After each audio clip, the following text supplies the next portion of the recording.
out to Socrates. Socrates still trying to get the opening. Oh, Socrates! Whoa! And there it is. The crazy gang have beaten the Culture Club. Maggie Thatcher, can you hear me? Maggie Thatcher, your boys took a hell of a beating. Your boys took a hell of a beating.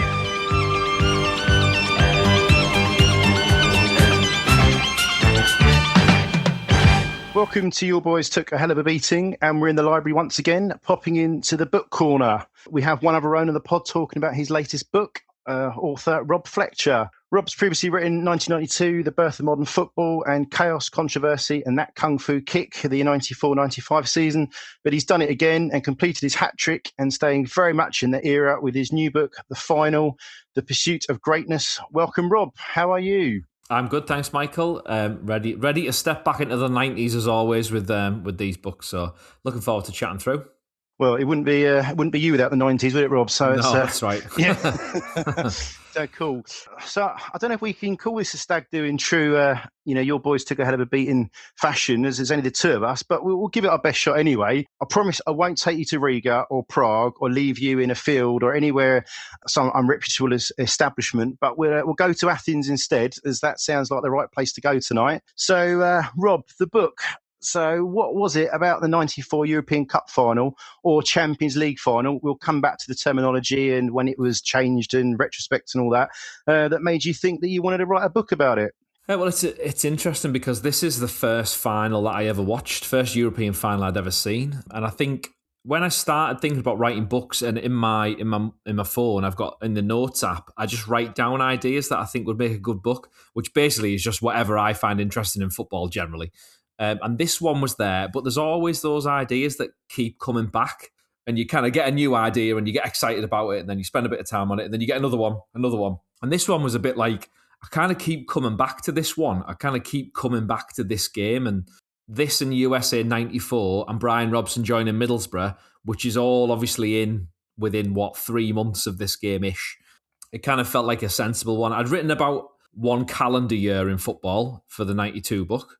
I'd written about a season, 94-95, so I kind of thought, well, a game sounds like a sensible thing to try out and have a go at, so it kind of made sense a little bit because I had that bit of a connection as a kid, and like yourself, you always remember those early games, don't you, as a kid that start you on that love of football. It isn't always your own club, but sometimes it is that World Cup, European Cup final, European Championships that kind of kick off your love for the game, isn't it, really? Yeah, you say about your first, European Cup final, mine was 91, so mine was an awful one. But the actual two teams themselves, Red Star and Marseille, it should have been a fantastic final and they should have gone hammer and tongs at each other and they didn't. Red Star went to ruin it. And, that was my first game. And I wouldn't say it clouds your judgment the rest of your life, but you're right, it always sticks with you. And it's like my first game was so poor. But there was so much narrative and context around it, which could have made it so great. And this, to be honest, you could write a book about the narrative up to that game, but I think you'd struggle about the actual game itself with the 91. But anyway, I was fortunate enough you to give me a sneak preview on a PDF form the other week, and obviously read through it. I love the book. It's probably one of my favourite books I've ever written, Rob. I'm not just saying that, mainly because it is literally my sweet spot of football like yours. It's everything you would want in sort of 100,000 words. Fantastic. As we said off air, I said if you were playing 90s footballer bingo, you must have got about 400, 500 players in this book. So I don't know how you've done it, but that's impressive stuff. What I loved about this book was the way that you've dovetailed between the final itself and going back in time, looking at the building blocks of both those teams, sort of AC Milan and Barcelona, looking at how those teams have evolved, the ownership, the managers, the players, but then sort of going back to the game, back to a chapter and back and forward. Why did you write it like that? Because it's not normally you sort of get it in a chronological order, and that was it worked for me. It was great. It's interesting that the last book that I wrote, Chaos and Controversy, the 94-95 season, I realised that I basically tried to cram in absolutely everything about that season, because obviously in a season you're going to write in chronological order. Every chapter's like a month of the season, and I felt like I was just on this treadmill of writing, of like, right, now it's November, now it's December, now it's January, and you just kind of motor through it. And I think, like, on reflection, Did I always pick out all the key narrative features, the stories, make links between it? So, like, on reflection as a writer, I was trying to think, this isn't my job. Obviously, I'm a complete amateur. I'm trying to learn and do the best that I can with each one, if you know what I mean. And then, so I thought, I wonder how I could do this differently. So the other book that was quite influential, but for a different reason, was the 1982 World Cup final book, The Match, about Italy and Brazil. Now, it is, I think it might even be on the shelf behind me or somewhere, but it's like a doorstop. It's absolutely enormous. And I thought, I cannot write, because the guy who writes it is a journalist. It's his job. Like, he's got all the contacts, he can speak to everybody, that kind of thing. I thought, I can't do that.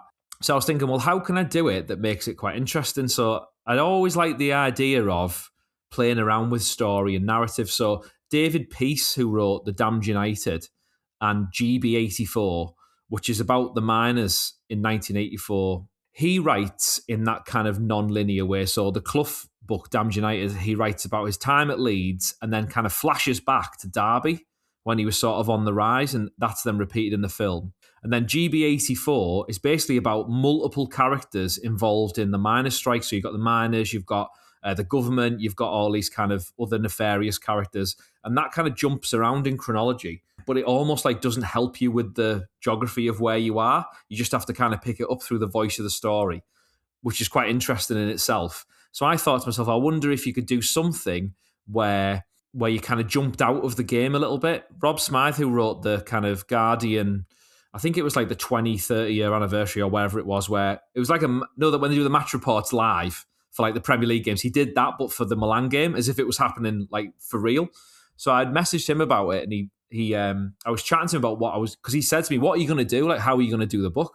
And I said a little bit like, what my original kind of vision was once I got to, like, I don't know, Maldini making a great tackle, like the book would jump out of the game, and all that information about Maldini or about Savicevic or Boban would then be the story. So originally it was around individual players. So I would basically talk about Savicevic, Maldini, kind of their context as an individual. That was the kind of original premise.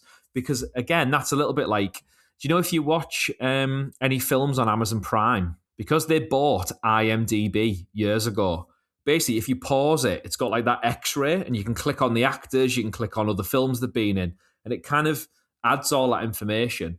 A little bit like, and you almost certainly will have done this like me, when you go on Wikipedia and you're like, 93, 94 Champions League, and you're like, oh, I forgot that this team were in it, and then you click on their team, don't you? Then you click on their manager, then you click on the top scorer, and then 25 minutes later, you're like, why was I looking for 90?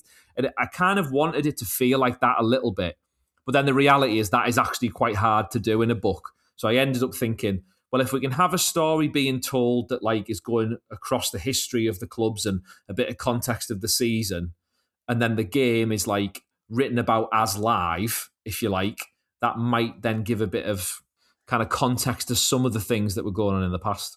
No, because what I really liked, so I was reading the story about the actual game itself. Then you're going back to, say, 1989, for argument's sake, you're reading about Real Madrid, AC Milan in that 5-0 game, for argument's sake. And then you go back to the game, and you almost wanting to read that chapter almost as fast as possible to get back to the next history part. And to me, I just wasn't putting it down. I was literally living 94, but then going back to 89, going back to 90, 91, some cases going back to 86 when you talk about Laudrup, in his emergence, in the 86 World Cup.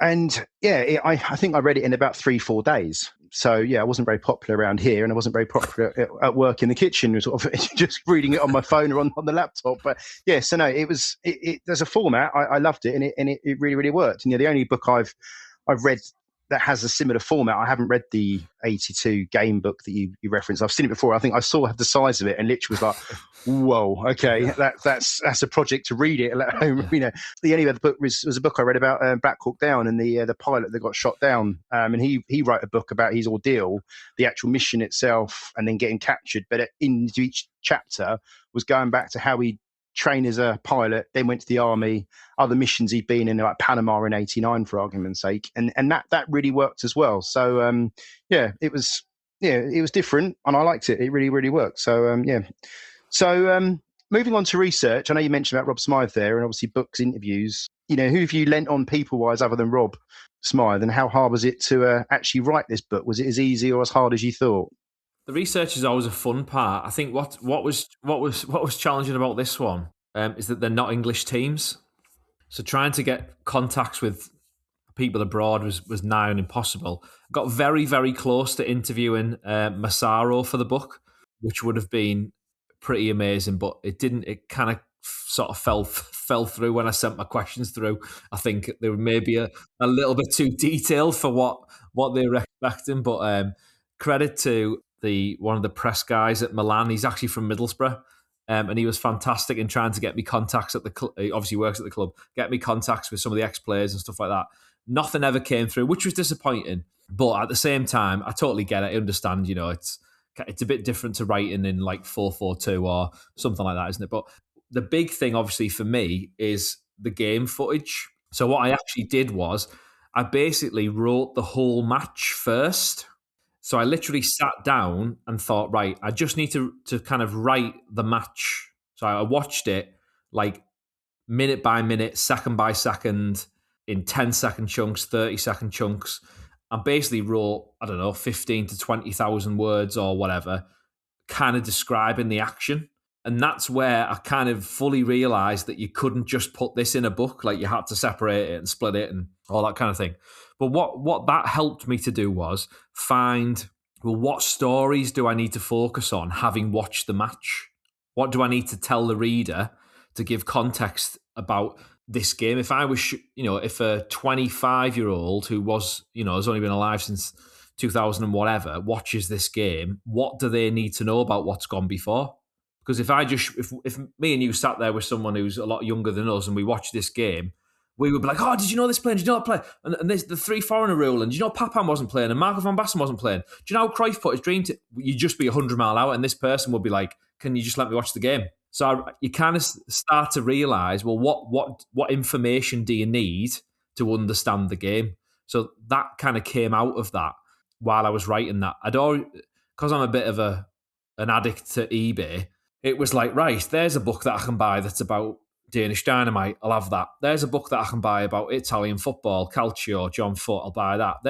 And so over the years, Marcel Desailly's autobiographies in French. Right, I'll buy that.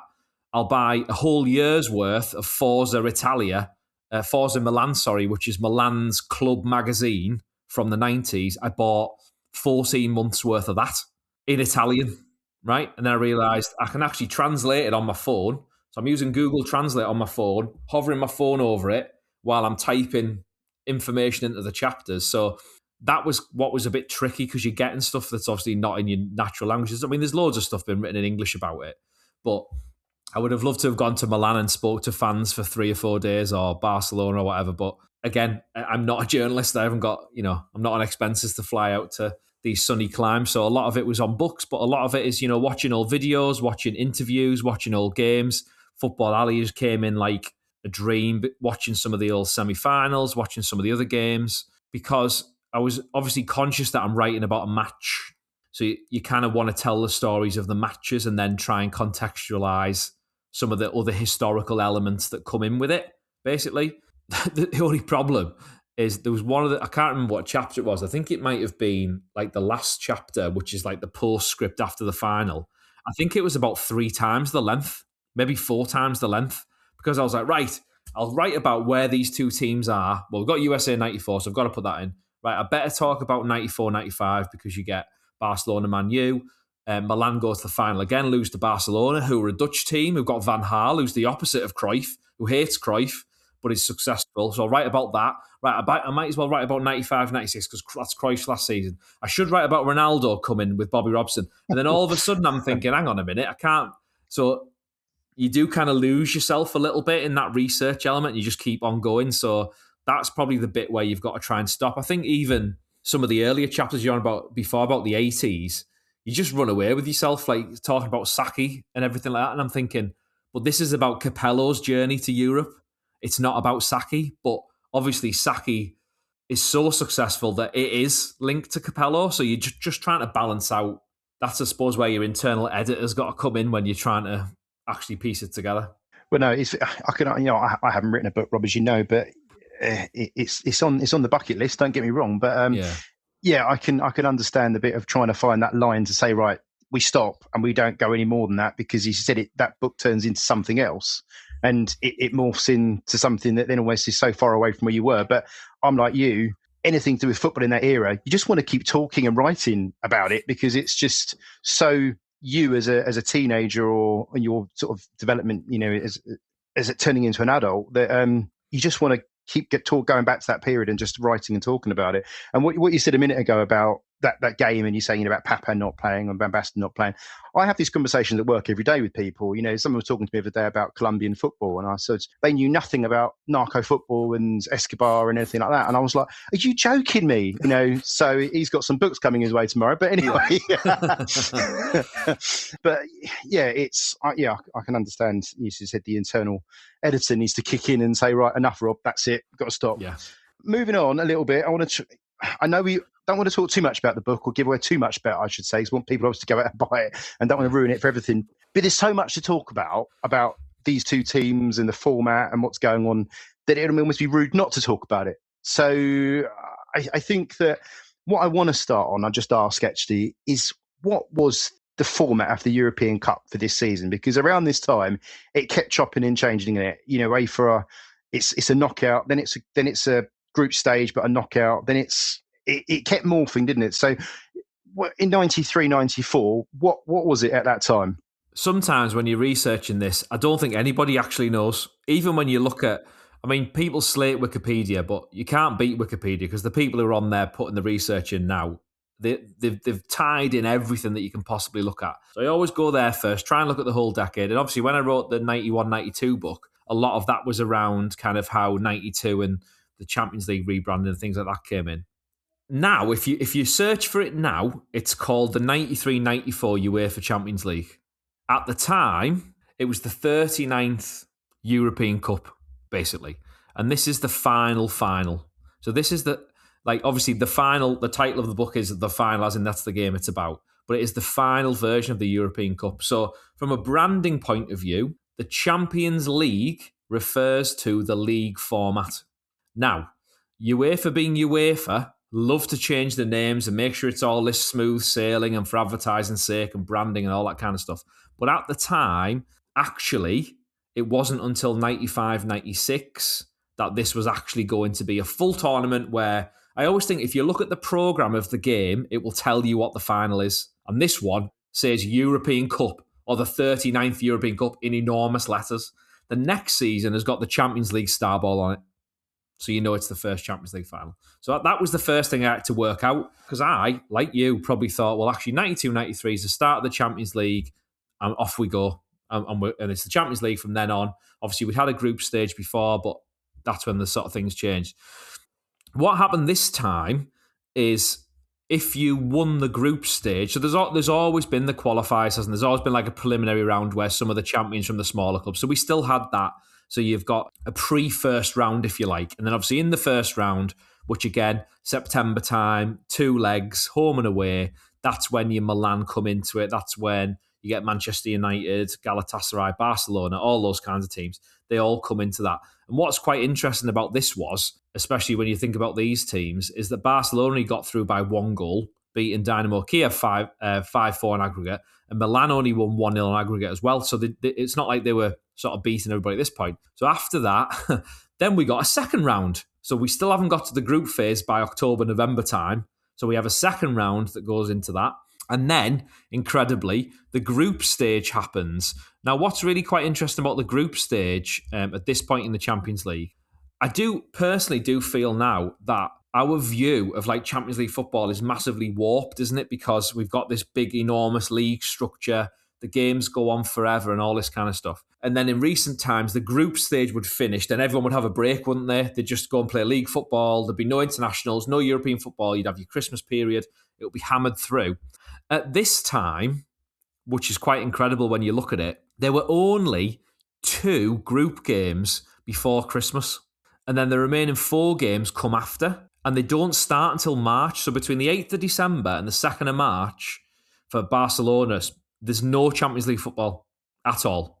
So not even like your group stage finishes and then you go into your knockouts later on. They hadn't even got anywhere near finishing the group stage. And then obviously after that point, we get the semi-finals. So after the group stage, obviously the winners of each group went through, obviously, but into separate pots for the semi-finals, sorry. Then the second place team played the one in the opposite group. So Barcelona and Monaco were top 2 in their group. Milan and Porto were top 2 in the other group. So they swapped over and played each other. But that was the end of April. Yeah, that seems strange now. Right up, if you think about it, from sort of the 8th of March, early March, over 6 weeks, there's 4 group games and a semi-final, all in that squashed in that period with an enormous gap in the middle. So there was quite a lot of changes that UEFA was sort of dealing with. And that's before you start talking about foreigner rules and assimilated players and all that kind of stuff. This is just the competition rules. So like 91 to 94, there are a lot of changes in the competition, which I always think is quite funny when we sort of rebel in modern football. It's like, oh, we can't change. I can't believe we're changing the Champions League format.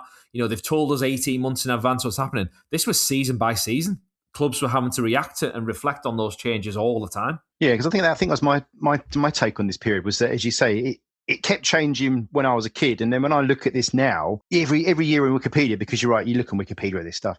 Every year seems to have a different format, and there's only when you get to sort of the latter part, sort of like maybe 95, 96 onwards, it then sort of morphs into sort of what we've almost been used to for sort of the past sort of 25 years until, I know they had that saying that we had that horrible double group stage, didn't we, for a few years in the early 2000s. And then it sort of went back to as it was. And now you've got this massive 24 team league, which I don't know how you work out who goes through and who doesn't. I've just lost the plot with that now. I just watch what's on TV, and there we go. And if it's on TNT or Amazon, if it's on Amazon, even better. But anyway, that's modern football. We don't want to go into modern football, Rob. Also, this is a World Cup year, so you think you've got all these games, and another 2 months' time, you've got everyone's going to America. Obviously, England aren't, but everyone else is going to America. And so you they talk about players having rest, don't they, and playing too many games and stuff. And I'm okay, you might have had a nice long period in Christmas or January, February when there aren't any games, but come March, it all kicks back in again. And yeah, that's didn't think about that. I honestly thought the group stage was earlier in the calendar.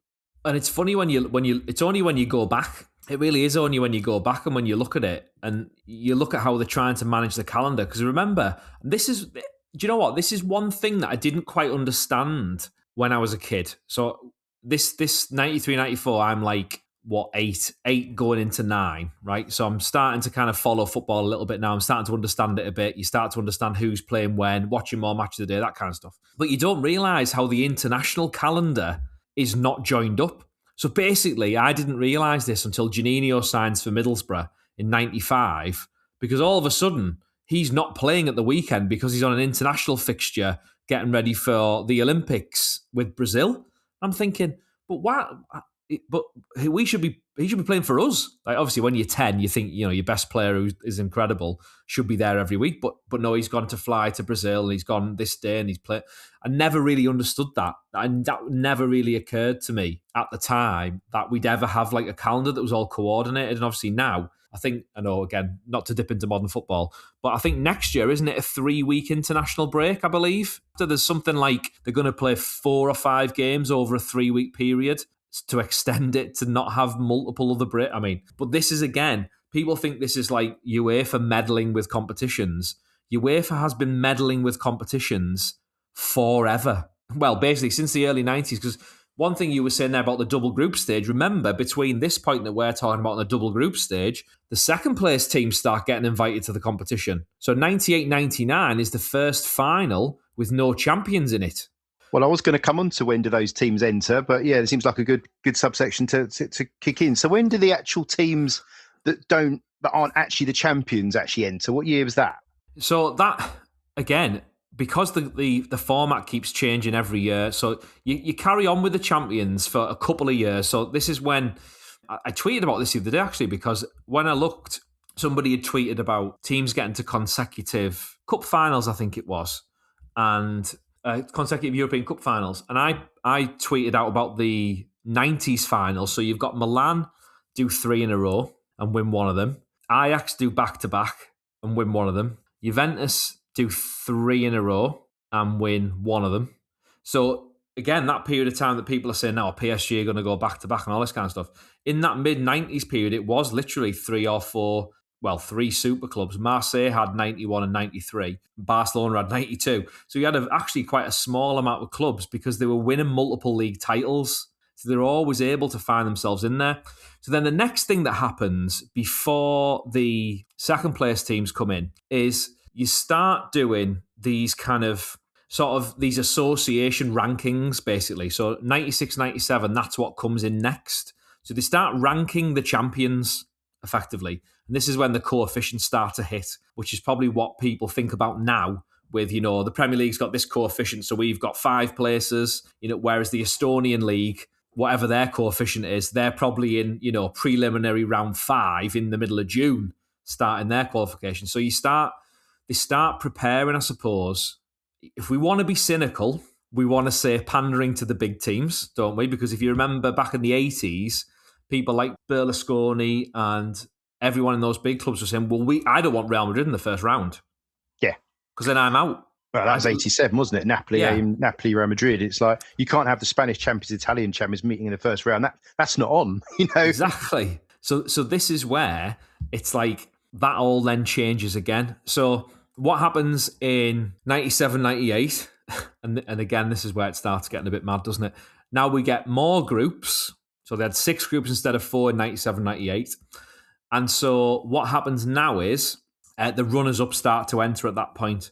The other thing that happens in that one as well is some of the smaller nations champions who were going into the UEFA Cup can now come back in to this newly expanded Champions League. So I actually, one of the books on my phone, I can't remember what I've got, one of the books on my phone, Keir Radnage, who edits World Soccer, he's done like a 50-year history of the Champions League or something like that. But the one that I'd written down, and I'm going to find it because it's definitely here. So it was going to be called either The Magnificent Seven, because it's going to be about the 7 consecutive different champions in the 90s Champions Leagues, or Starball, the Champions League boom. I'll show you it for people who are listening. I'm sure they're my notes on my phone. Because of that boom and the change in the competitions. Now, there will be people like me and you out there who would love to read about the changes and the complexities of this competition over this decade amidst all of the great players that played. So it's a bit of a mess, if I'm being honest, because it changes all the time. And even with this season, actually, it feels a bit different because of these one-off semi-finals, not 2 legs. So you're even giving more advantage to the home side at this point because they're effectively going to be the home team for it. So yeah, really interesting period of time. And again, the final, the title of the book, kind of links in with that, this one being the 39th and final European Cup. But like I say, now this competition was the 93-94 Champions League if you were to look back, even though at the time that was the league format and then the final was something separate.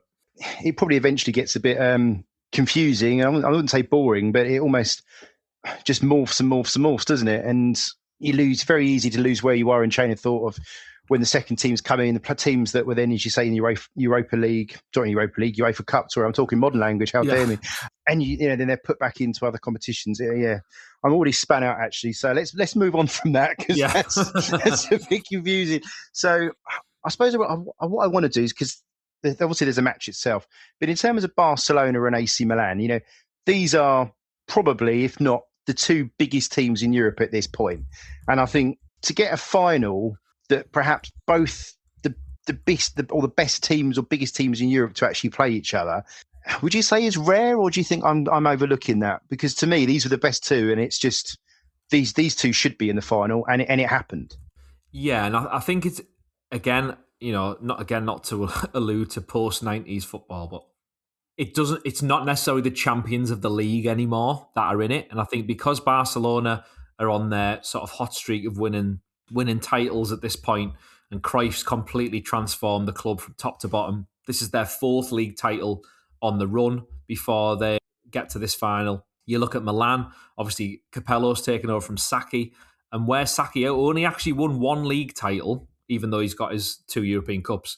Capello, this is his 3rd consecutive Serie A title. He's won 3 out of 3. It's that element of, Brian Clough, when he went into Leeds, saying, put your medals away, we're going to win the league better. Capello kind of rocked up and been a bit like, well, I'm going to do this even better than you did. And Capello gets a lot of stick for being a defensive manager and that. But actually, when they won the league in 91-92, they scored 74 goals in 34 games, which they'd scored 46 the year before. They still had a mean defence. They only let in 21. So actually, they were a really good side at both ends. The thing with 93-94, obviously, is famously told on many Twitter threads and Twitter posts that Milan only let in 15 goals and scored 36 this season. They were a very different team at this point, partly because of a lot of the injuries to the attack. But they were, Milan, the most dominant force in the most dominant league, because we have to say that it was the most dominant league in Europe at the time. Yeah, Dom Hoffman's book about Italy dominating that time, Veni Vidi Vici, that's got a brilliant history of that sort of 10, 12-year period where they won loads of European trophies. Really fantastic book. And I used a bit of that, not just for the Milan chapter, but right across what was happening in Europe and in Italy. And then obviously you got Barcelona. Real Madrid have been dominating the back end of the 80s. They won, I think, 5 in a row. Cruyff arrives, hero in Barcelona. And then completely dominates with Stoichkov, Koeman, Michael Laudrup. Then they had Romario, who's arguably the best striker, maybe if not the best player in the world, you could possibly argue. Baggio might have an argument with that a little bit. But you look at Romario and you think what he's doing on the pitch is quite incredible, especially coming into that league for the first time. So you're getting towards, or what you think are two teams who are peaking at this time.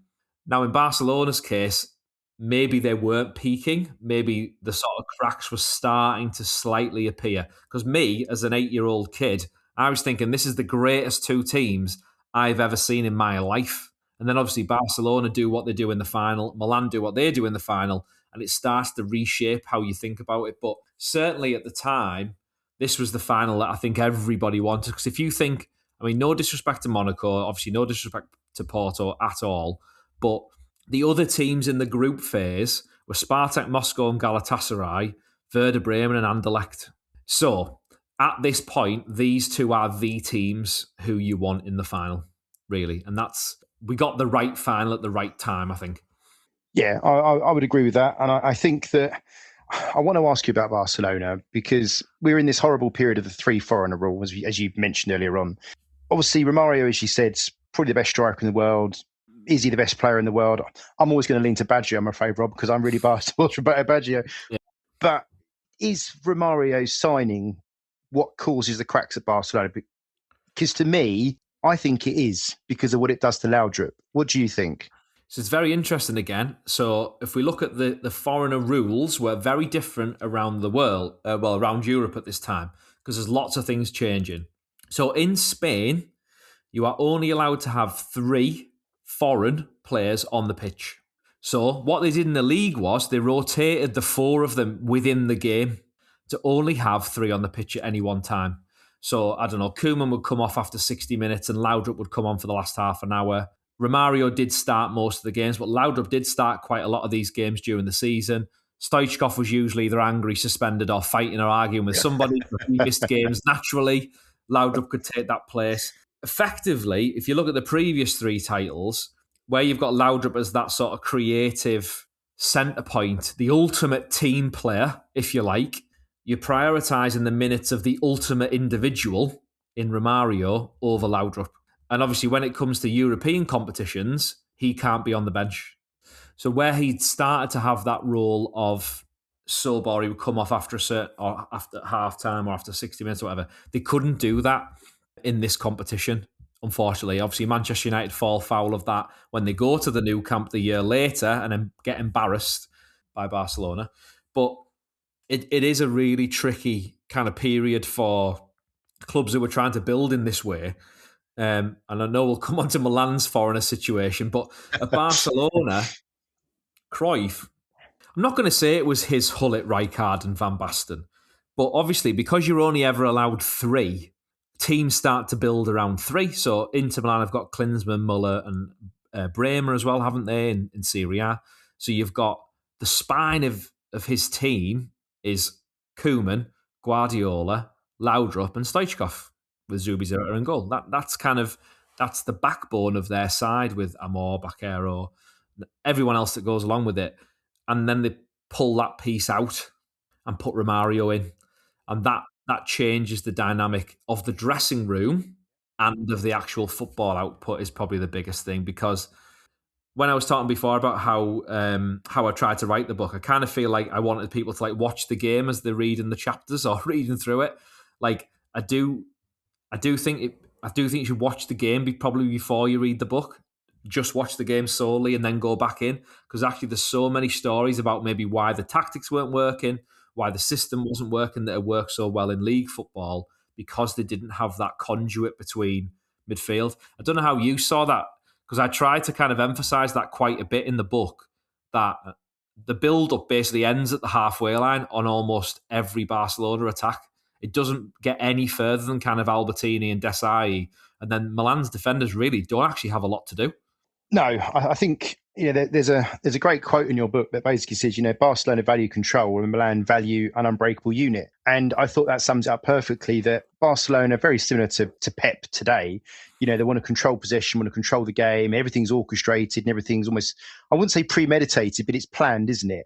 And what Milan are trying to do is almost contain Barcelona and then pounce, which I don't see Milan as that type of team from watching Gazzetta Football Italia at that team, because it all seemed to be so slow and methodical. But to then see a team that are almost happy to let Barcelona have the ball, because you say they almost run out of steam and ideas when they get to the halfway line, because there's nowhere for them to go. So where they're orchestrated and planned moves, they're blocked. Albertini's blocked it off. Desai, which is probably one of the key players in this game, one of the key signings in the season, it just stifles them. And then they don't really have a plan B, which you could almost argue that's a bit like Man City now, that they don't have a plan B, and Guardiola is almost the key player, and he's just got nowhere to go. And it's a real fascinating game of contrast, this game, between both styles. And it's no secret to say, obviously, Milan come out on top, isn't it? So it is fascinating reading it and watching it. But I suppose when you watch it, if I'm honest, as a kid, I was expecting Barcelona to win this game quite comprehensively, because I think that's what the media was saying, all the magazines at the time were saying. And to be honest, you didn't see this team. You saw Milan on Gazzetta Football Italia, but you didn't actually see Barcelona. You saw them at 92 against Sampdoria, but you don't see them again. You see a few clips on St. Greavesy or something like that in sort of 91, 92, but you don't see anything else of this team. But well, I remember reading Match Magazine. I knew who Stoichkov was. I knew who Romario was. I knew who Laudrup was. I knew who Koeman was, especially more so after Rotterdam in 93, but we won't open that wound. But yeah, I was, that game was such a surprise, the result. But that Milan team did not come into that game in a great place, did it? It obviously had injury suspensions, and you can quite easily understand why Milan were not the favourites to win that game. Yeah, and I think your point about Barcelona, I mean, English football fans being the way they are, maybe if they hadn't seen them against Sampdoria, they'd seen them lose to Manchester United in 91 in the Cup Winners' Cup. And we weren't really competing in the European Cup after that when English teams were allowed back in again. If you think about that, you think, well, actually, the last time I saw this team, yes, they've got a couple of different players. They were getting beat by Fergie's United, who couldn't win the league, because that was the period in the early 90s where you thought, well, United are not going to do it. They just keep buying players and they're a cup team or whatever. From a Milan point of view, I think I'm like you. I remember my mornings of Trans World Sport. 100%. The morning line used to get in the way, so I'd watch a bit of Live and Kick In or something like that before Gazzetta would start. And that red and black of Milan, I remember in 92, I think it was, my uncle went on holiday to like Magaluf or Alcudria or somewhere like that, and he brought me back a fake Milan shirt. What was the name of the big massive sponsor? Medio, whatever it was called. Yeah, I keep meaning to... The one before that. No, I know the meaning. Yeah, I keep meaning to actually look at what that company actually did and sponsor, and I always forget. So that's a job for later. Yeah. And, yeah.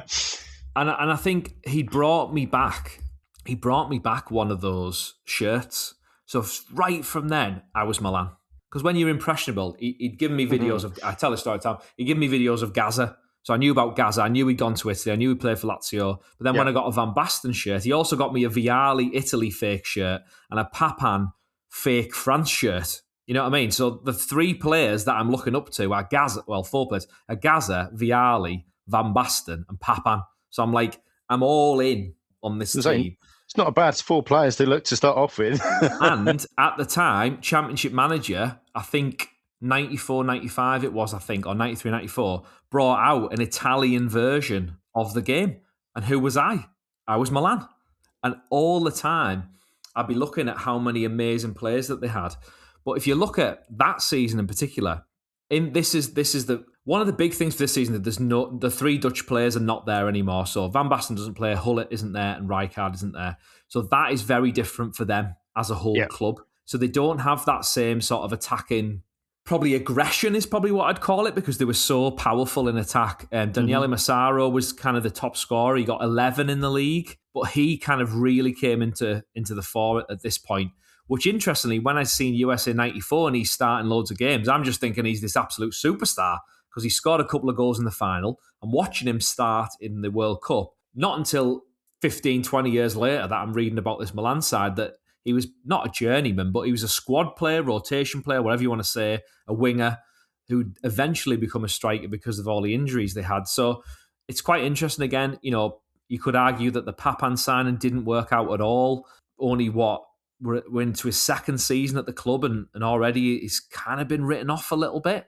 They spent an awful lot of money in 92, not a lot in this summer. So it was a very different kind of team, and they basically realised they had to build their team on defence.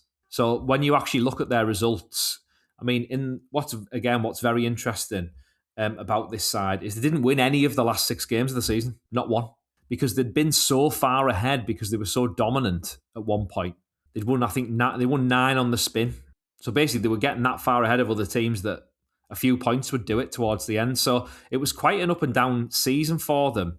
If you actually look at it from a league point of view, and probably similar in the Champions League, they beat Copenhagen 6-0 away in sort of the second round qualifier first leg. And in that game, you got Papan gets a couple. They've got obviously Brian Laudrup is there. We haven't even mentioned Brian Laudrup yet. He's obviously there as part of this kind of what they called the turnover system at Milan, which is basically squad rotation. Berlusconi had said in the early 90s, if I want to compete, I need a Milan 1 and a Milan 2. So basically, he made sure he had 6 foreign players, so you could play 3 in one competition and 3 in the other. And they could just keep rotating between, because he knew they were going to go far in all the cups, in all the competitions, which kind of proved to be true. So they never really all had a settled team. Savicevic fell out with Capello at one point, which I go into detail about in the book as well. Then he's the hero in the final. So again, a lot of this stuff is quite interchangeable and quite different for them when you actually look at it.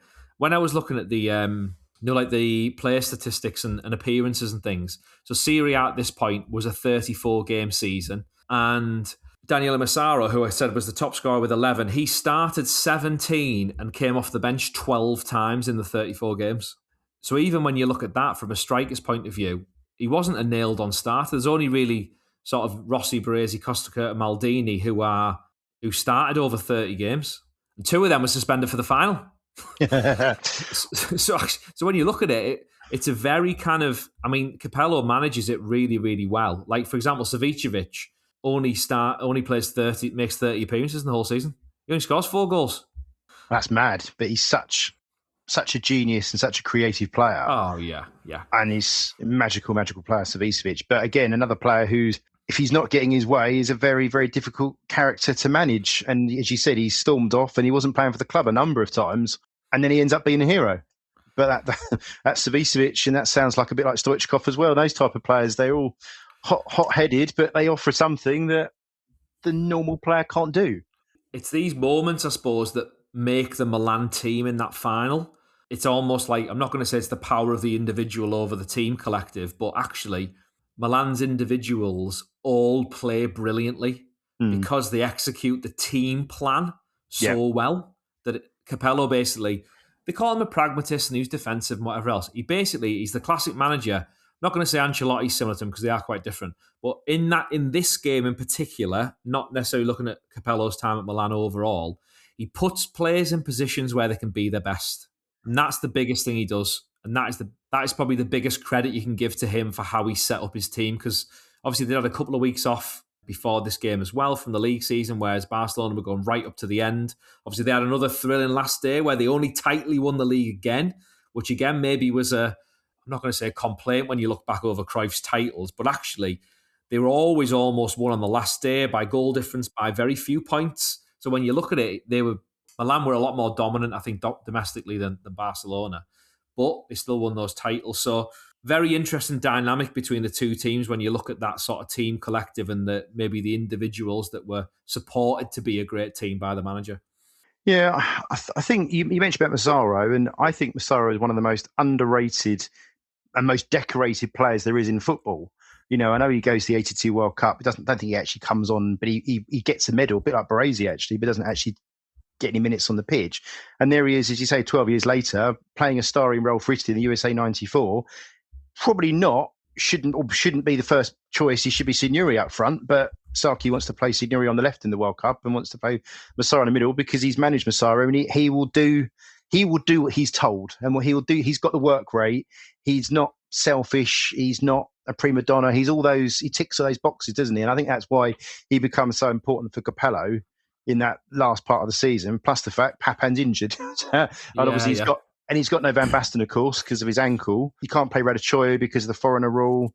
And he has no option other than to play Massaro. But one player I did actually notice that actually was on the Milan books, yes, he was a foreigner, but that's Giovanni Elba. I didn't realise that he played for AC Milan. And you think he was fantastic for Bayern Munich another 5, 6, 7 years down the line. Mm-hmm. And I don't think he ever makes an appearance for AC Milan in 4 years. And I was gobsmacked when I saw that stat. Yeah, it's a bizarre one. He basically ends up on loan to Grasshoppers for pretty much all that time. Again, because he was a very young player at the time. I think he's about 18, I think he is maybe when he's there.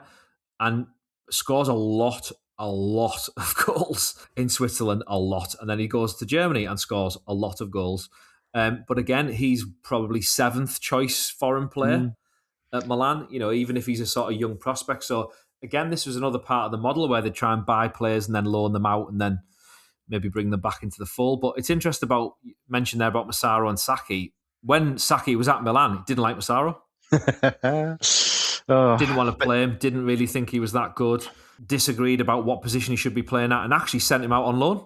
So he actually, during that Saki period, he goes out on loan, 88, 89, gets sent to Roma, comes back to Milan a season later, scores goals, and then ends up being a big part of the squad. But again, these footballers, when they've got talent, when they work hard, when they sort of play for the club, at this period of time, especially because the transfer trading wasn't anything like it was now, no, you could almost reinvent yourself when a new manager came in. We probably experienced that quite a lot in the 90s. Oh, he's going to get a chance because the new man's come in. Whereas now it's like, no, just sell them anyway. I'm not bothered. It doesn't matter. Just get rid. No, you're right. You think you're in reserve, waiting your turn because that person's going to go and you'll get your chance. Whereas you say now, it's just like, oh no, I'll just have him. I saw him on YouTube on the scouts or whatever. And but going back to Massaro, he's another. He seems like a player and I've seen no number of these players. He's almost the manager's always wanting to buy your replacement, and whatever player you buy to replace never seems to actually do the job, and you end up going back to him and saying, "Can you do a job for me?" And he gets a reward in this final because he obviously scores 2 goals. What a way to almost not prove people wrong, but to obviously show his talent and his worth to Milan. He's sort of the perfect player for this particular game because Capello knows exactly what Massaro will be able to do. He'll be able to pressure defenders, he'll run the channels, he'll hold the ball up, he'll join up the link-up play. He's got a great eye for a goal. I mean, the second goal is brilliant. Yeah. The second goal where he drops back slightly to the edge of the box and hits that shot into the corner. Obviously, Savicevic's goal is brilliant, and Desai's celebration is phenomenal for the fourth goal. And the run from Savicevic is great for the first one. But that second goal, the timing of it, as in the timing of the run and the time in the game, just as we're going into half-time, and this technique and the skill, I think, as an absolute layman, who's played 5 or 6-a-side football and ballooned many balls over the cage into someone else's pitch or onto the roof net, being able to strike the ball with the power and the accuracy and not balloon it over the bar. I mean, I can't even imagine how hard that is, and to do it in a final. against probably one of the best teams in Europe. Absolutely unbelievable performance from him. Really kind of amazing performance. And what I find hilarious about it is when you look at the pictures after the game, he's prancing around in a Barcelona shirt, dancing and holding the cup, and he's jumping around and he's doing all his kind of jig and whatever. And he's in a Barcelona shirt because he's obviously swapped. I did work. Do you know what? I wrote in the book who he swapped shirts with. It might have been Romario. Can't remember what it was now. I'm sure he's wearing 11, I think. I can't remember. Or 10, anyway. But yeah, he's in a Barcelona shirt all the way through, which I think feels actually hilarious because they probably could have done with Massaro in their team, actually, up front. Yeah, I think they needed a workhorse, but not just a workhorse, someone who could actually score that goal, but the first goal as well, the run from Savicevic, the cross, the finish in the back post. But you're right, that second goal, I know all the plaudits go to Savicevic, don't they, for that goal, and I get that because that's the goal that I remember most from that final. Superb goal. You know that I have my love for Yugoslavian players. You know that, so I'm always going to go towards that. But it's the timing of that second goal that you said, literally 2 minutes into injury time of the first half, which that seems really rare in this day and age, or in that day and age, to have 2 minutes of injury time in a first half. Now it's quite common to have 5 minutes, 6 minutes, but normally you'd get none or one. So to score in the second minute of injury time in the first half, I think it changes Barcelona's team talk. It kills Barcelona. And Capello's still not smiling on the touchline. He doesn't look grumpy and he's not cross, he's not angry, but he just is unemotional, where everyone else on that bench is going mad and he's not. Yeah, it's an interesting one because that was one of the things that I noted quite a lot when I was watching the game back. Cruyff sat on the bench, doesn't move, or rarely moves. But Capello's like this kind of stoic figure on the touchline for quite a lot of the game. And he just does not smile. I'm not sure whether he's almost in a bit of denial because obviously as a player, he'd never won the European Cup. Obviously the whole pressure of Milan was we are European champions. Obviously Berlusconi wanted a Real Madrid type dominant team like from the 50s and the 80s in La Liga. He wanted that for himself. He wanted to build Milan into this huge team and win European Cups again. And Capello knew that, I think. And obviously with the summer spending of 92 as well, Berlusconi was kind of pushing him to be like, right, you've got to win it. They'd lost to Marseille 1-0. Yeah. And obviously all the scandal that went on with Marseille. I mean, imagine how that must have affected Capello as well, knowing what had happened with that. And then you've got to go against Cruyff's Barcelona in this final and thinking, right, okay, I haven't got Papan, I've not got Van Basten, I can't use Brian Laudrup, I haven't got Baresi, I haven't got Costa Curta. What am I going to do? So actually, like the pressure on him at this point must have been, I mean, I don't even think he smiles at 4-0. I mean, I feel like the match is almost like vanished out of my brain because I've watched it that many times. But even at like 4-0, there's that little bit of him that's probably thinking, but we've still got 30 minutes to go. Like we've still got to get through it. And obviously Barcelona just start booting hell out of them at that point. But that relief he must have felt at the end of that game to be like, I've got them to the top of the mountain and I've done it in one of the most dominant ways. And I've kind of matched Saki because it was 4-0 against Stour, wasn't it? Yeah. For Saki. So he's matched that score arguably against an even better side. Yeah, I was going to say that. I know Stour were a great team in '89, but they're not Barcelona. Yeah. They're not Barcelona of '94. No way. And I think the Desailly goal, I think he does actually smile and get excited after that game. I'm pretty sure I watched that today, and he does lose himself a little bit.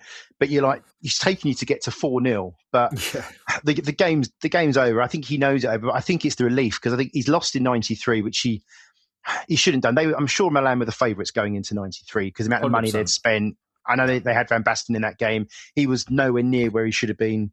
Wasn't fit. Papan came on. He wasn't fit either. I think the Marseille players were scared of Papan and were quite happy that he was on the bench.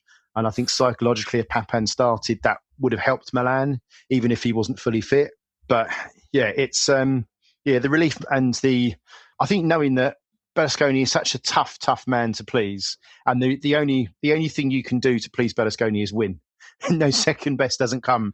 You were second last year. You have got to win this game, and you probably had going into that game without Baresi and Costa Curta a little bit of doubt then, because you must have had. I know that Maldini playing as a centre back, Tizzotti, and having Panucci on the left hand and the right hand side, and then bringing back the old veteran Gali, who's nothing wrong with him, good player. But he's not a Costa Curtin Baresi, is he? And yeah, the relief must have just been overwhelming. But yeah, it's a fantastic game that I think has its place in history, most definitely. I think it's one of the best finals. It's a one-sided final, and it shouldn't have been a one-sided final, but I think that's just down to Capello's execution of tactics and the contrasting styles, and he nullified Barcelona. Yeah, and I still think even when you watch it, when I watched it back multiple times, it's still a great final, even though it's 4-0. Like the PSG Inter Milan one last year, was that 4-0, 5-0, 4 or 5-0? Something like that. Something like that. But that was like a complete demolition. Like this is not actually a demolition job. This, like you said just then, it's an execution of a brilliant plan, because it's not just about going out and beating them 4-0 and pressing them in their half and having 40 shots. Actually, they don't have as much possession as Barcelona in this game. It's actually what they do off the ball that really makes them kind of incredible champions, because yes, they've got an unbelievable amount of talent, but they're playing a slightly different way, really, than what Capello would have had to do in previous years. Because again, even though they were more defensive in the league, he's missing two of the best defenders in the world in this game. Yeah. Ever. Literally ever. And Maldini at this point was not a central defender. He was a fantastic left back. Obviously, I'm probably, again, one of the best in the world, but he wasn't a central defender. Panucci's the young whippersnapper fullback who's like going to only be brought into the season bit by bit, but ends up playing loads of games, but ends up playing left back in the final, his first season in a Milan shirt. Again, that is pretty incredible. Like you said, the two veterans coming in, rolling back the years as well, is enormous for them. And the fact we've not mentioned sort of Zvonimir Boban as well, who puts in an unbelievable shift. And he's a central midfielder playing wide and had played more central midfield. So there's so many little things. And one thing, just to touch on the sort of 92 connection, 93 final and this season, Lentini's accident. Yeah, very much so. I mean, just before the season, I mean, that kind of is ruinous in the sense of what that does to kind of the psyche of Milan and most expensive player in the world and all the kind of stuff that goes in with that. So it was, again, not being biased because I've written a book about it, but there's a lot of interesting little subplots and stories that kind of all funneled back into this game.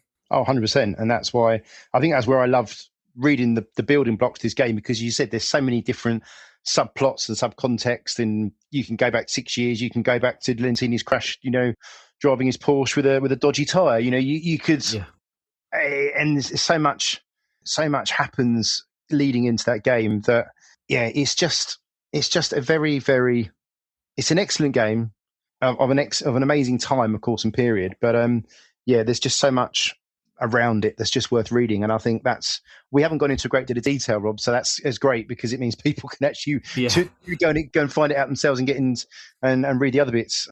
So yeah, but then I suppose after the game itself, this is pretty much the end for Cruyff. Would you say this is the beginning of the end for Cruyff? Yeah, I think so. I think what happens probably with any team, you just run your course, don't you? I think if you look at 90s and 90s Alex Ferguson, he started to realise that, and he ended up rejuvenating teams a couple of times, didn't he, in his 20-odd year history at United. It's a very difficult challenge to try and sort of rejuvenate a team. Often these days, managers will have, 3 or 4 years, move on to a different club, build again, move on again. If you look at Pep's Barcelona, they changed when Enrique came. Pep goes to Man City. He has a couple of iterations of a very similar team. I think for Cruyff, whenever you're involved in Barcelona Football Club, there's obviously politics behind the scenes going on, and where you fit within the whole grand scheme of things and who the president is and that kind of stuff. But you've got Stoichkov, who hates Romario, absolutely cannot stand him. Obviously, he's an enormous star after USA in 94 as well, Stoichkov, as well as Romario winning the World Cup. You've got players who are ageing because they've been with him for so long. Do they need to try and sort of rejuvenate and revitalise the team? So I sort of touched on this a little bit, sort of in the sort of legacy chapters, I suppose you could call it, starting at the end of the book. I mean, we probably have to talk, Laudrup going to Real Madrid at the end of the season is enormous. And then on the flip side, Hagi arrives from Brescia, from Serie A into Barcelona. So that changes it. Johan Cruyff's son arrives. on the scene into the team. Zubi Zareta is gone. So again, with a lot of this stuff, it's very tricky to build a good team. It just is. It's very, very difficult. If you give one of the best players in Europe to your arch rivals, it makes it even harder to have a good season. And then obviously Romario goes in the sort of winter sort of transfer period as well. Nothing is kind of going well for them, is what I would say. And then the year after, it's Stoichkov, Koeman has gone. But you get Figo arrives, Popescu, Prosinecki. So again, he's trying to rejuvenate. He's trying to sort of bring about some change, but it's not enough. It's just not enough. And then, when he leaves, that's when obviously Bobby Robson arrives. So it's a bit of an interesting period, the Cruyff to Van Gaal era. There's that kind of from 94 to sort of 97 and beyond, because they're not in the wilderness, because people forget Bobby Robson won a cup treble at Barcelona, but because he lost the league by a couple of points, people kind of dismiss him a little bit, don't they? But it's just, for me, it's probably a natural end. I'm not going to say it's been brought about by Romario. Yeah, he certainly seems to have been a destructive force in the dressing room. I think, going missing, returning back late for pre-season training, that kind of stuff. So that's a very different place for Barcelona to be. And obviously Capello doesn't last much longer at Milan, really, does he? Probably he's there a year, and then the year after he's at Real Madrid, 95, 96. He does 2 years. He does 2 more years, which is quite interesting from this point of view. So they come 4th in the league, and they finish runners-up to the incredible Ajax team, which is another book on the list of the 90s, the 90s teams. So they finish 4th. And then I think what's interesting about the 95-96 season is this is when Baggio and Weah arrive in Milan, which if you're going to try and win the league, probably not too bad players to play up front. No, not for you at that time. You might as well kind of have a good go of it. So that wins another title for Capello, and then he moves off to Madrid in that one. Obviously, immediately wins the title in Madrid, which is pretty amazing. And the following season for Milan, the Tabares, I remember Tabares getting appointed on, and they were talking about on Football Time, thinking, this is not going to go well. I don't know that much about managers, but I know as an 11-year-old, this isn't going to go well. And then when Saki arrives again for another bite of the cherry, I think, I don't, for some reason, think this is going to go well either. And then they finish 11th, and then it all just gets a bit messy for Milan in that period, because then Capello comes back again, 97, 98, and then he goes, and I don't know whether 13, 14 years old is when you're kind of at your sort of peak football fandom. But I remember when Zaccheroni came and brought in like Bierhoff and Thomas Helveg, and they went to like 3 at the back and wing backs and stuff. That felt like a really exciting Milan team. So they were still kind of in there doing well. They still had like Albertini, Boban, Costa Curta, Maldini, slightly different attackers, but it still felt like a Milan team because you had that connection still with some of the players from years gone by. Which I suppose has been a key thing for them. Whereas Barcelona felt like a big churn of players. There was like Pep, Nadal, and maybe that was probably Alba Ferrer for a bit before he went to Chelsea, but it was like every year was like there was a Figo, a Giovanni, a Ronaldo, a Della Pena, Luis Enrique.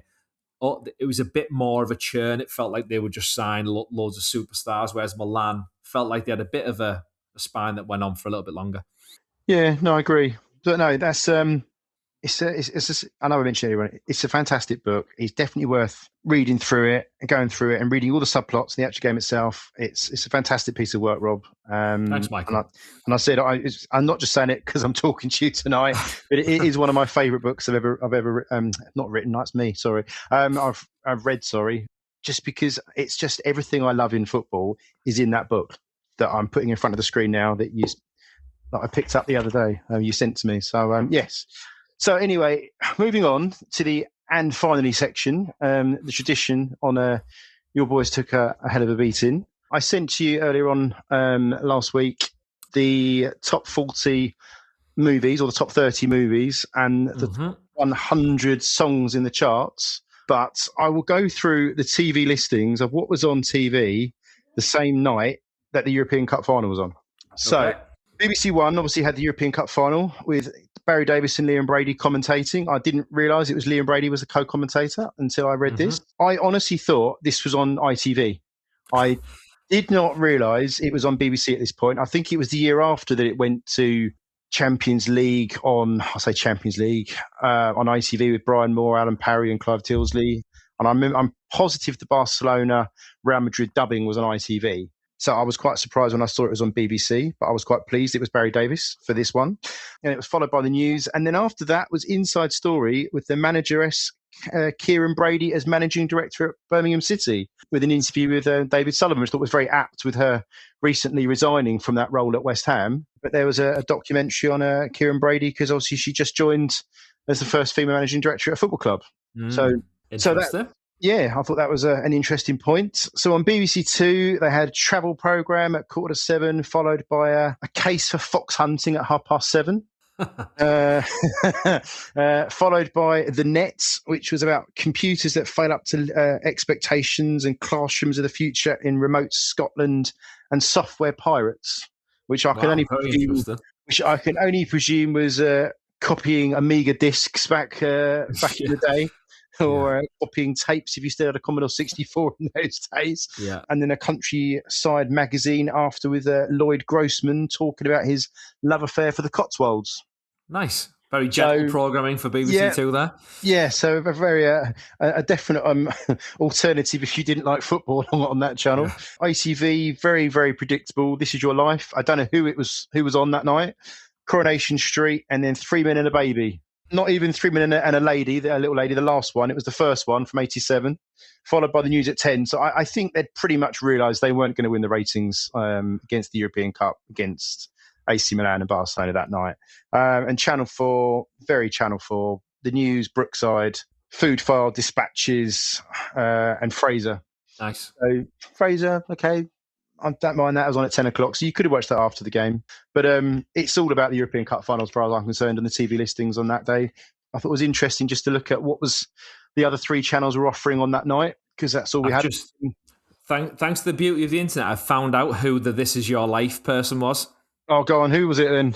It was Ron Moody, who played Fagin in the hit musical Oliver in 1960 and was nominated for an Academy Award in the 1968 film version.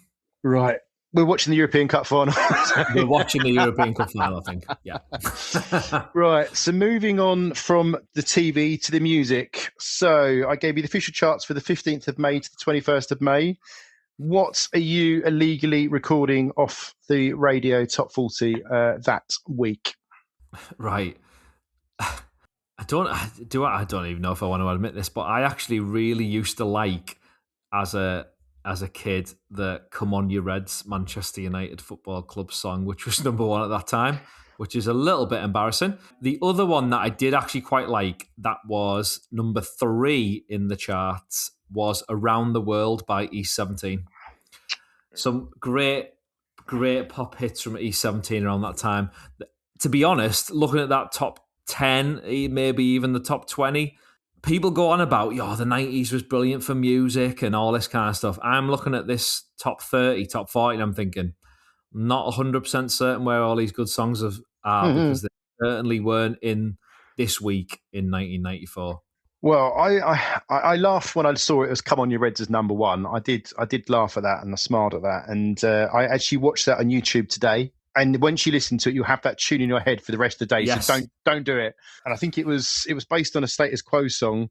It was sort of rewritten, and it's the only club number one song so far. It might be a club might be silly enough to release a single, but it's the only one to be number one so far. And mainly for the 94 FA Cup final, which that's right, yeah. They obviously beat Chelsea 4-0.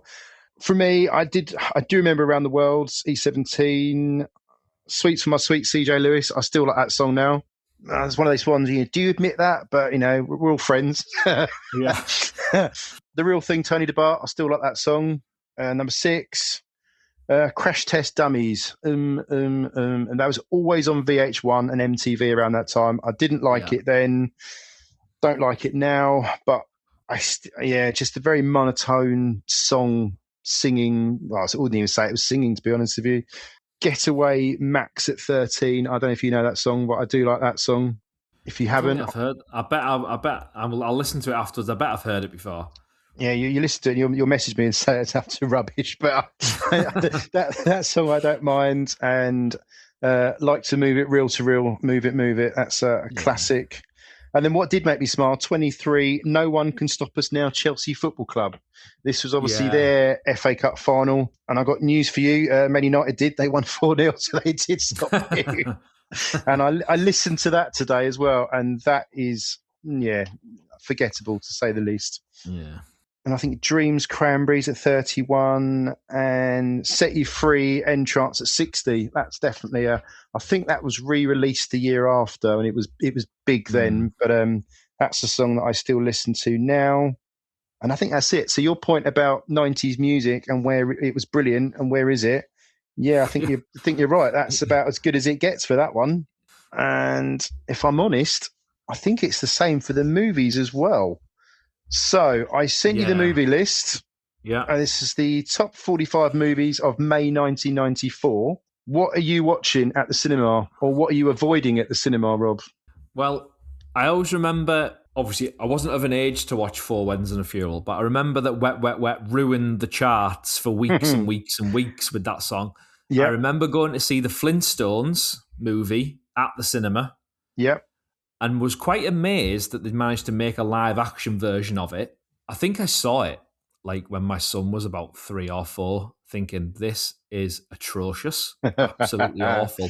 But I remember being quite amazed at the time that like it was a pretty good film. Like it was fine. Like I kind of didn't mind it. In terms of the rest of them, again, like The Crow, I would not have watched at the time. I've watched it since. Great film. Like there's the Mighty Ducks 2, I think, was out as well at that point. Yeah. Ace Ventura, Pet Detective, but I think I don't think I saw that at the cinema. Mrs. Doubtfire was probably another big one as well that I kind of seen at that time. But I think when you look at the list, there's a lot more like films I've definitely seen, like as an adult, Schindler's List, Philadelphia, Naked Gun 33 and a third, that kind of thing. Yeah, again, like I'm looking down the list and I'm thinking, Backbeat I remember coming out, the Beatles film. I don't remember watching it, but I remember the poster of it. With I think it's the 4 faces all together. I'm just going to Google that because I'm sure it's like the four faces all in one. Yeah, it is. Yeah, so it's like it's got Stephen Dorff, who's the actor on the left hand side, and then it's got all the other faces off it. I always remember that for some reason. I think my uncle used to buy Empire magazine. The same uncle who like Gaza and bought me the fake football shirts. He used to get Empire magazine, and he'd be showing me all kinds of films. But I used to just flick through and be like, because I used to stay at my nana's house and his stuff would be there, and I'd be going through it and looking at the movie posters, and then I started buying it. But yeah, probably the Flintstones. Probably the Flintstones was high on the list, which is quite depressing, isn't it? Really?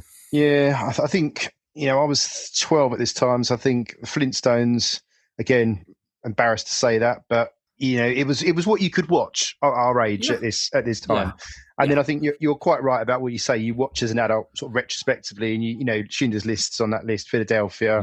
I do remember Mrs. Doubtfire because my sister loved that film. It makes me cringe if I see it now. Ace Ventura, again, that's another film my sister loved, and never really a great Jim Carrey fan, if I'm honest with you. Controversial opinion maybe, but never really found him, never really saw the big thing about him. That is about it. Four Weddings and a Funeral, I've never watched that the whole way through. My wife likes it, but I've never watched it the whole way through. Beverly Hills Cop 3, and that's about it. It's a very unforgettable 45 films, if I'm honest. Yeah, it's interesting, isn't it? Because if you kind of remember these things quite fondly, don't you, around kind of, I remember seeing this film, I remember seeing that film. But really, for me, like around that time, Jurassic Park was the big film of like 1993. I was a big Batman fan, so Batman Forever was like the big film of 95. But probably like 94, but it was like Speed came out in 94. I think Pulp Fiction came out in 94, but I would have never, we're not watching them at that age. Nowhere near it. Like Dumb and Dumber, I think I saw when I was a bit older. Lion King was probably the big one. Maybe that's some of that I would have gone to. My sister's a couple of years younger than me, so I think that was probably more of a summer holidays movie, that one I would have thought. The Mask, I think I remember that year, because Jim Carrey was in everything for a bit, wasn't he? He was Ventura, he was Dumb and Dumber, so that, I'm sure they were more later in the summer, but this is where, again, like, I did film studies at uni, that's what I ended up dropping out and then ended up doing film. And you look at a lot of like social history and all that, and when you look at some of these things, you realise that like the blockbuster season was like July and August. Very much so. Whereas now, like the Avengers movie will come out on the May the 1st, and then all the way till the 1st of September is basically just enormous blockbuster movies. But, listeners, it wasn't like that all the time. There was maybe like 4 or 5 big ones and then a couple of smaller ones. But that was another thing I love to do. I love to go to the cinema. Music, cinema and football, like all the way through that part of my life was just massive. Loved it. So I was definitely a massissive music fan, not so much the cinema. That's when people say to me, have you watched this film? I go, no, I don't watch many films, if I'm honest, but music, I'm always listening to 90s music at work or in the car. And, the kids say to me, can we listen to something else? Like, no. We literally listen to Britpop stuff and 90s dance, and that's it. And I get frowned upon, but never mind. So no, I'm sorry I didn't give you a great music list or a TV list. Well, TV list, to be fair, was fine because I watched the European Cup final, but I didn't give you a good movie list either. So I think the only other memories of '94 I can really remember was probably Ayrton Senna dying in Imola. I remember that. Yeah. Obviously, the World Cup. And the World Cup, of course, being World the Cup biggie. was my first World Cup. Yeah, I remember watching that. I remember probably enjoyed it more because England weren't there. Maybe. So when my first taste of England was Euro 96, which again was quite good. I bought my first cassette single in 94.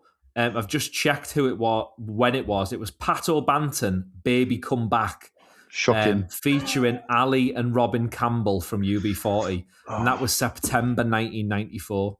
I absolutely, by Eddie Grant, the Equals did it first. I absolutely loved that song. But a year later, I bought my first album, which was Different Class by Pulp. So you can see the impact, the impact that Britpop had on 9-year-old Rob Fletcher listening. I think I bought The Universal by Blur, and I had Different Class by Pulp. I had Thunder by East 17 and Baby Come Back by Pat O'Banton. And also on vinyl, I had like the Turtles and wrestling songs or whatever, when Simon Cowell was pumping all them out. But I'm very much think my music was formed by Britpop. My dad was like a New Order, Joy Division kind of fan. So that kind of lent into what I was then listening to a bit later on. So a very transitional period for my taste, shall we say, at this point. I think we all go on a musical journey when we're in our teens, so it's acceptable. It's what you listen to. It's what you listen to now is what defines you, Rob. 100%, and it's not Pat O'Banton. Maybe Come Back. I'll tell you that now. And I hope it's Pulp, and it's, as you say, not Pat O'Banton. Yes.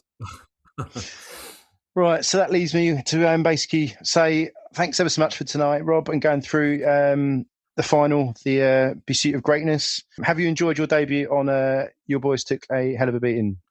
Yeah, very much so. It's an amazing high point for football in the 90s for me personally, and genuinely loved being able to write about it. So hopefully people are interested and will go out and buy the book. So that'll be great. It's obviously available online as where most people get the books from these days. But fingers crossed, hopefully you might find it in your local Waterstones or if not, maybe a charity shop in 6 months' time when someone's finished with it. Excellent. Well, thanks ever so much for your time, and good luck with the book, Rob.